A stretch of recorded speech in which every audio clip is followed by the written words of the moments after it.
예, 제 2절부터 나가보도록 하죠. 2절 보니까 산출세액 및 총부담세액이다 라고 나오는데 과세표준까지는 우리가 요 전 시간까지 쭉 다 구했지 않습니까? 여기다 세율을 곱하게 되는데 세율은 전 시간에도 말씀드린 것처럼 이거 암기하셔야 됩니다. 2억 원과 200억 원과 3천억 원을 기준으로 총 4단계죠. 10%, 20%, 22%, 25%의 4단계 초과 누진세율 구조를 택하고 있다. 이거 간단한 거 계산을 하실 줄 아셔야 됩니다. 예를 들면 3억 원의 과표다. 그럼 산출세액이 얼마죠? 최초의 2억 원까지는 10%를 곱하는 구간이고 나머지 1억 원은 20%를 곱하는 구간이기 때문에 총 4천만 원이 된다라는 거 정도는 간단하게 계산할 줄 아셔야 됩니다. 그런 다음에 산출세액이 나오면 여기다가 세액 감면과 공제를 열심히 빼고요. 그리고 가산세가 있으면 우리가 잘못한 게 있으면 가산세를 내야 되겠죠. 가산세가 있으면 그걸 더하고 그러면 총 부담세액이 나오고 여기다가 기납부세액을 뺍니다. 이미 우리가 작년 1년 동안에 영업을 하면서 미리미리 조금씩 국가에 뜯겼던 금액, 예를 들면 원천징수세액이라거나 아니면 중간납부세액이라거나 그리고 그 이외에 수시부가사유가 있을 때 내는 수시부가세액이라거나 미리미리 낸 것들을 전부 다 차감을 해야 되겠죠. 이런 것도 전부 다 차감을 하고 그다음에 토지 등 양도소득에 대한 법인세, 우리 맨 법인세 첫 시간에 배운 거 그거가 있다면 그걸 계산해서 여기다 더하면 최종적으로 우리가 납부해야 될 세액이 나오게 되면서 법인세가 끝나게 되는 거죠. 산출세액 먼저 보면 법인세 세율이 쭉 나옵니다. 요 얘기가 쭉 써 있으니까 읽어보시면 되고요. 개인적으로 2번 사업연도가 1년 미만인 경우에는 독특한 방법으로 계산을 하는데 예, 요걸 그대로 살린 다음에 여기다가 한번 조그맣게 써볼까요? 어떤 A법인이 1번 얼마를 벌었냐 하면 3억 원을 벌었다고 하죠.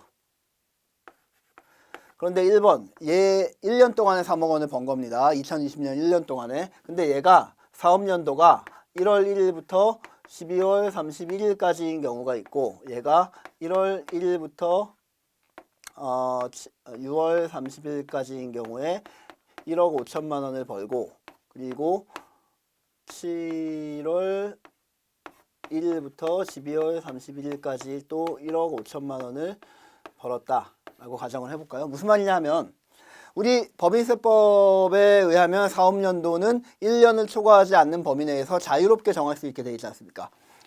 1번 같은 경우에는 이 A법인이 그냥 1년의 사업연도로 정했다는 얘기고 2번 같은 경우에는 이 A법인이 사업연도를 6개월 법인으로 쪼개서 우리는 그냥 1년을 2개 사업연도로 할래 라고 하면서 상반기 6개월을 1사업연도, 하반기 6개월을 2사업연도로 신고를 하고 그렇게 운영을 하고 있다는 얘기입니다.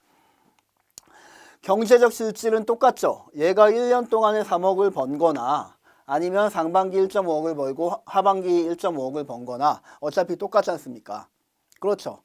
그런데 얘 그럼 법인세를 한번 볼까요?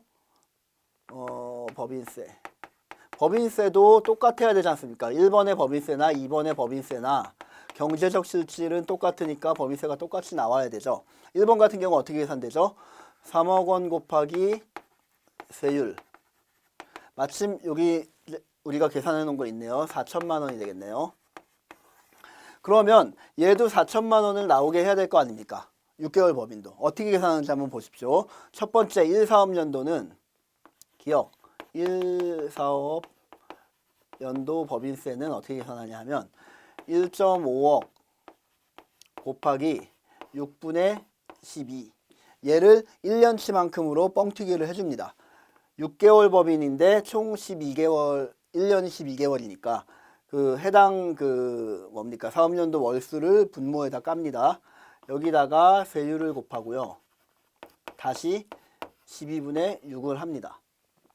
자, 그럼 어떻게 되나 볼까요? 1.5억 곱하기 6분의 10이니까 3억이 되죠. 3억 곱하기 세율 하면은 얼마가 되죠? 3억 곱하기 세율 하면 4천만 원이 나올 거 아닙니까? 여기다가 12분의 6을 한다고요. 그러면 2천만 원이 되네요. 니은번 두 번째 사업연도는요. 똑같겠네요. 역시 2천만 원이 나옵니다. 그러면 이 A법인은 1년 법인일 때도 4천만 원을 내고 2년 법인일 때도 이렇게 특이한 계산법에 의해서 2천 더하기 2천 4천만 원을 냅니다. 만약에 이렇게 특이한 계산법을 하지 않는다고 가정을 해볼까요? 그러면 어떻게 되냐 하면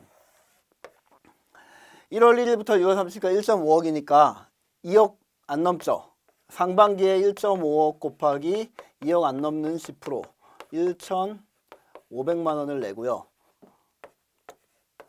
하반기에도 1.5억 곱하기 10% 해가지고 1,500만 원을 냅니다. 얘가 1년에 3천만 원을 내게 되겠네요.